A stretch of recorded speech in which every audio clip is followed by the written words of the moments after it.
For years, operating system updates were supposed to be boring. They were meant to quietly improve security, fix bugs, and maybe add a small feature or two in the background while users continued with their work. But in recent years, especially on Windows updates, have turned into something else entirely.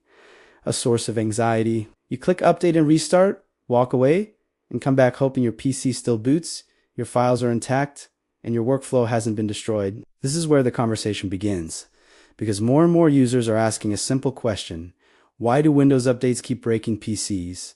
And why does it feel like Linux users don't have to deal with this kind of chaos? To understand the problem, we first need to look at how deeply Windows updates are integrated into the modern Windows experience. On paper, Windows Update is a centralized system designed to push security patches, feature upgrades, driver updates, and even firmware level changes to millions of devices. Microsoft's goal is consistency and security across a massive ecosystem. The problem is that this ecosystem is incredibly fragmented. There are thousands of hardware combinations, countless OEM customizations, and drivers written by third parties that Microsoft does not fully control. When an update rolls out, it's not being tested on your exact machine. It's being tested on representative systems, virtual machines, and selected hardware partners. That gap between theory and reality is where things go wrong. Many Windows users have experienced updates that cause blue screens, boot loops, broken audio, non-functional Wi-Fi, missing printers, or even corrupted user profiles. Sometimes a feature update resets system settings. Other times it replaces a working driver with a newer one that is actually less compatible with your hardware. In worst cases,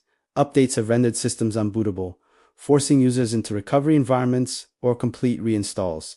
This isn't a rare edge case anymore. It's common enough that entire communities exist solely to warn users about which Windows updates to avoid. One reason Windows updates feel so disruptive is that they are largely mandatory. Home Edition users, in particular, have very limited control. You can pause updates temporarily, but eventually they will install. Feature updates arrive whether you want them or not, often changing the interface, altering workflows, or enabling services you never asked for. This forced update model means users become involuntary beta testers. When something breaks, the user pays the price in lost time, lost productivity, and sometimes lost data. Now, contrast this with the Linux world. Linux users also receive updates constantly, but the experience is fundamentally different.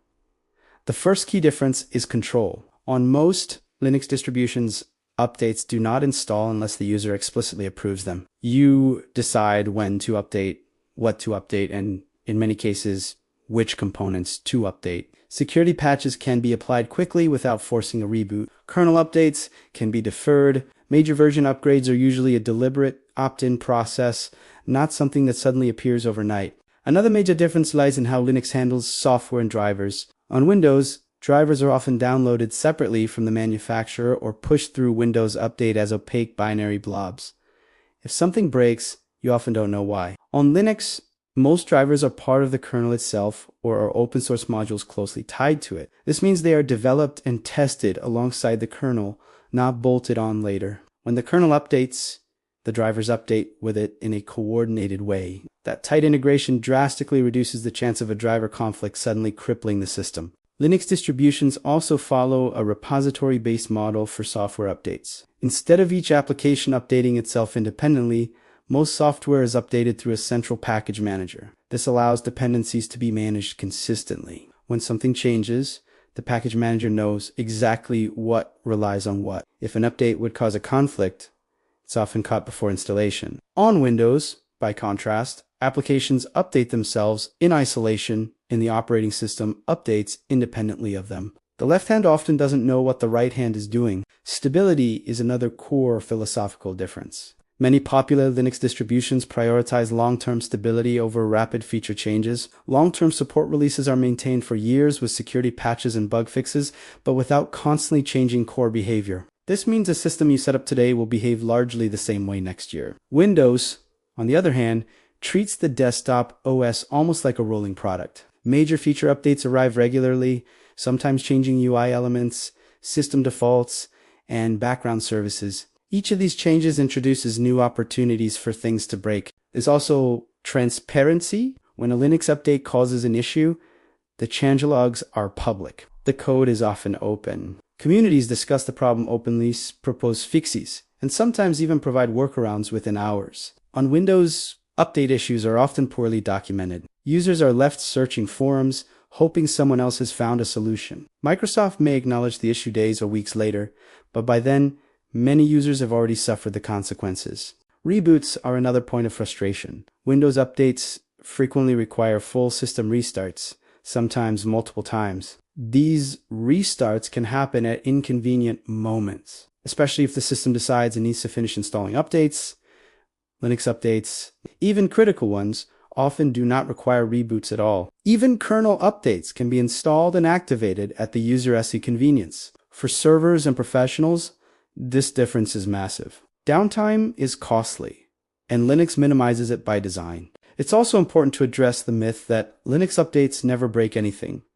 That's not entirely true. Linux systems can and do experience issues after updates. The difference is in frequency, severity, and recovery. When something breaks on Linux, it's often limited to a specific package or component, not the entire system. You can roll back a package, switch kernels, or boot into a previous snapshot. If you're using modern file systems like BTRFs or ZFS on Windows, rollback options are limited and often unreliable once a certain time has passed. Another reason Linux users seem less affected is expectations. Linux users generally understand what they're updating and why.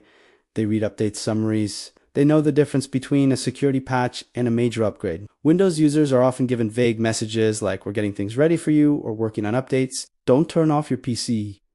That lack of clarity makes failures feel more frustrating and arbitrary. Corporate priorities also play a role. Windows is not just an operating system. It's a platform for services, telemetry, and monetization. Updates sometimes include changes aimed at promoting Microsoft services, adjusting default apps, or integrating cloud features more deeply. These non-essential changes increase complexity. More complexity means more things that can go wrong. Linux distributions, by contrast, are usually focused on the OS itself. They don't need to push ads, enforce ecosystem lock-in, or collect extensive telemetry through updates. From a technical standpoint, Linux's modular design also helps. Components are more loosely coupled. If the desktop environment crashes, the system doesn't necessarily go down with it. If a driver fails, it can often be unloaded or replaced without rebooting. Windows has improved in this area, but many core components are still tightly integrated. When something goes wrong at a low level, the entire system can become unstable. Then there's the testing model. Linux distributions often have staging repositories, testing branches, and clear separation between stable and experimental software. Users who want the latest features can opt into rolling releases, fully aware of the risks. Users who want stability stick to LTS releases. Windows does have insider programs, but the line between stable and experimental has become blurry. Feature updates that feel like they should be optional often end the stable channel. The psychological impact of all this shouldn't be underestimated.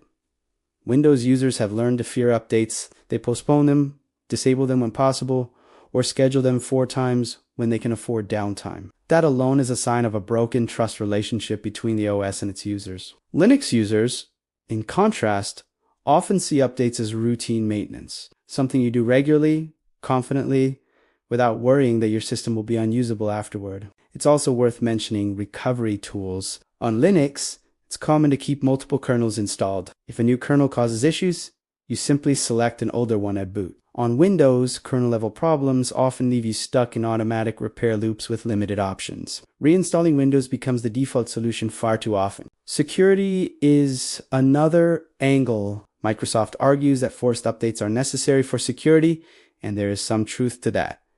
Unpatched systems are vulnerable. However, Linux demonstrates that you can achieve strong security without stripping users of control. Package managers make it easy to apply security updates quickly, and servers running Linux often stay secure for years without disruptive upgrades. As more professionals, developers, and even everyday users experiment with Linux, this contrast becomes impossible to ignore. People who switch often describe a sense of relief. Updates become predictable. Systems feel more stable. Problems still happen, but they feel manageable rather than catastrophic. This is why you see so many stories of people saying they installed Linux on an old laptop and suddenly it feels faster, calmer, and more reliable than their updated Windows machine. None of this means Linux is perfect or that Windows is doomed. Windows still dominates the desktop market, and for many users, it works well enough most of the time. But the growing frustration around updates is pushing people to look elsewhere. Every broken update, every forced reboot, every unexplained error message nudges another user to consider alternatives.